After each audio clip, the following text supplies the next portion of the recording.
नमस्कार साथियों, स्वागत है आपका अपने ही यूट्यूब चैनल बीरू एकेडमी पर। डियर, आज हम बात करेंगे कि प्राथमिक शिक्षक भर्ती में जो विवाद है वो थमने का नाम नहीं ले रहा है। जब विवाद ही पुराने नहीं खत्म हो रहे हैं तो आखिर नई शिक्षक भर्ती कब आएगी? क्योंकि इसमें बीएड वर्सेस बीटीसी भी शामिल है और जो 6800 वाली भर्ती का घोटाला है पुरानी शिक्षक भर्ती का 69,000 में, वो सारे मुद्दे भी शामिल हैं। जब तक ये मुद्दे सॉल्व नहीं होंगे तब तक प्राथमिक लेवल पर कोई भी शिक्षक भर्ती नहीं आने वाली। तो अगर आप भी इन सारे मुद्दों से प्रभावित हैं, प्राथमिक शिक्षक भर्ती से, 6800 की सूची से और बीएड वर्सेस बीटीसी के मुद्दे से जो कि सुप्रीम कोर्ट में चल रहा है मामला, तो वीडियो पर अंत तक बने रहिएगा। चैनल पर पहली बार आए हैं, इसी तरह की ऑथेंटिक और सटीक जानकारी के लिए चैनल को सब्सक्राइब करके बेल आइकन प्रेस कर दीजिए।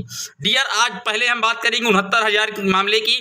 जैसा कि आपको पता है कि 69,000 की जो शिक्षक भर्ती हुई थी उसमें कहीं ना कहीं आरक्षण की विसंगतियों को लेकर के ये मामला काफी ज्यादा हाईलाइटेड हुआ था। उस समय जो है कहीं ना कहीं उत्तर प्रदेश में चुनाव लगा था, तो उस समय सरकार जो है उसने हाईकोर्ट में स्वीकार किया था कि हाँ, इस शिक्षक भर्ती में हमसे कुछ गलतियां हुई हैं। और कहीं ना कहीं अगर बात की जाए तो इससे पहले की सरकारों में इस तरह के मामले को घोटाले कहा जाता था, लेकिन इस तरह की जो गलतियां हैं घोटालों के रूप में, इस सरकार में उसे घोटाला नहीं कहा जा रहा है। डियर, आप देख पा रहे हैं, इसे अनियमितता का नाम दिया जा रहा है, क्योंकि ये कहीं ना कहीं राम राज्य वाली सरकार है जो कि योगी की है। उत्तर प्रदेश में आपको पता ही है, मुखिया यहाँ के योगी आदित्यनाथ जी हैं। हालांकि सरकार ने हाईकोर्ट में यह मामला स्वीकारा था कि हाँ, हमसे कुछ गलतियां हुई हैं आरक्षण की विसंगतियों को लेकर के। आज तक हमारे वो शिक्षक साथी चयनित नहीं हो पाए हैं जिनका 6800 में चयन सूची में नाम था। डियर, ये आप देख पा रहे हैं हाईकोर्ट में। इसके बाद जो है अगली सुनवाई आप देख पा रहे हैं, शिक्षक भर्ती आरक्षण घोटाला। सरकारी वकील नहीं रख सका कोई 25 मिनट चली बहस। वकील ने कहा कि 6800 नहीं 19,000 सीटों पर जो घोटाला हुआ है। जज महोदय ने कहा कि नौकरी दीजिए वरना फैसला हम करेंगे। तो आप देख पा रहे हैं कि किस तरीके से 69,000 में जो धांधली हुई थी उसका मामला आप उजागर देख पा रहे हैं। केवल बैकवर्ड के लिए 6800 सीटों को तुरंत जो है एक सूची जारी कराई गई थी योगी सरकार के द्वारा, लेकिन उसमें लगभग 19,000 सीटों का हेर फेर दिखता नजर आ रहा है। बात करेंगे अगले खबर की। अगली खबर इसी से रिलेटेड है। वकील का दावा है 27 नहीं बल्कि 3.8% ही हमको आरक्षण मिला है, जबकि मिलना चाहिए था 27%।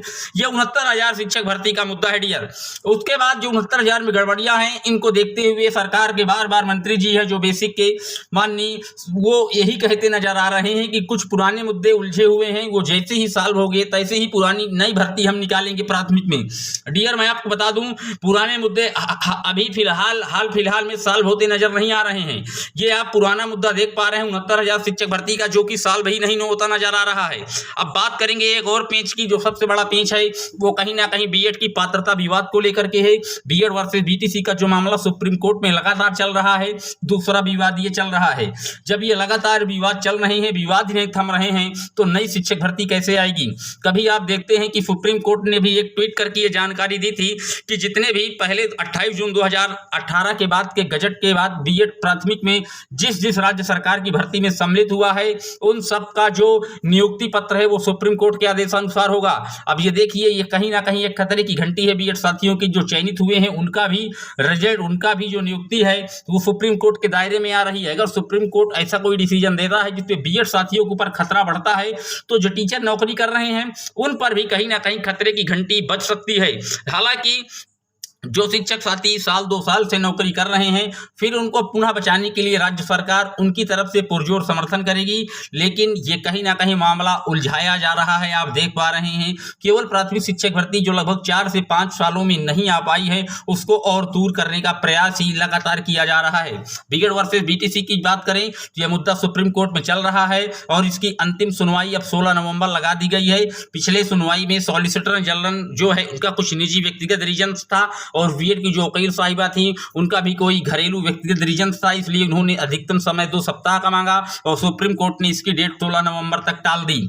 हालांकि ये मामला अब ज्यादा दिन तक टलेगा नहीं, इसके एक रीजन और थे इस मामले को बढ़ाने के, क्योंकि अभी आप देख पा रहे हैं कि बीएड की काउंसलिंग हो रही है, विभिन्न राज्यों में बीएड के एडमिशन हो रहे हैं। अगर सुप्रीम कोर्ट द्वारा बीएड को प्राथमिक लेवल से बाहर किया जाता है तो फिर बीएड के जो एडमिशन है उनमें खतरा मंडरा सकता था और सरकार को कहीं ना कहीं जो आर्थिक चोट है वो लग सकती सकती थी। तो इस मुद्दे को देखते हुए हो सकता है ये मामला डिले किया गया हो, लेकिन एनसीटी अपने गजट को अगर बचा ले जाती है तो बीएड प्राथमिक में बना रहेगा, वरना खतरे की घंटियां बज रही हैं, क्योंकि यही गजट है जिसको राजस्थान की जोधपुर हाईकोर्ट के सामने बीएड के साथियों के जो वकील हैं वो बचा नहीं पाए थे और एनसीटी ने अपने गजट को वहां रद्द करवा दिया था।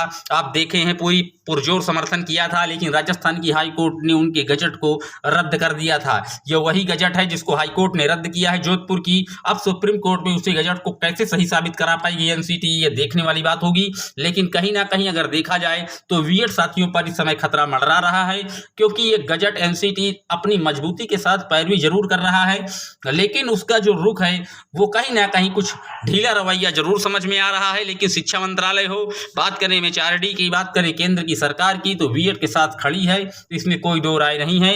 लेकिन मामला अब सुप्रीम कोर्ट की दहलीज में है और वहीं से क्लियर होगा कि प्राथमिक शिक्षक भर्ती में किसका कब्जा होता नजर आता है। ये आज का अपडेट वीडियो था, कैसा लगा कमेंट करके अपनी राय जरूर व्यक्त कीजिएगा कि किस तरीके से प्राथमिक में नई शिक्षक भर्ती लाने का प्रयास किया जा सकता है, किन किन मुद्दों से जल्द से इन मुद्दों से सॉल्व होने का क्या उपाय है और किस तरीके से प्राथमिक में आप किसे एलिजिबल मानते हैं, बीएड को या बीटीसी को, या दोनों पक्षों को समान वरीयता दी जाए। आप अपनी राय कमेंट बॉक्स में जरूर प्रेषित कीजिएगा। चैनल पर पहली बार आए हैं सब्सक्राइब कर लीजिए। Thank you.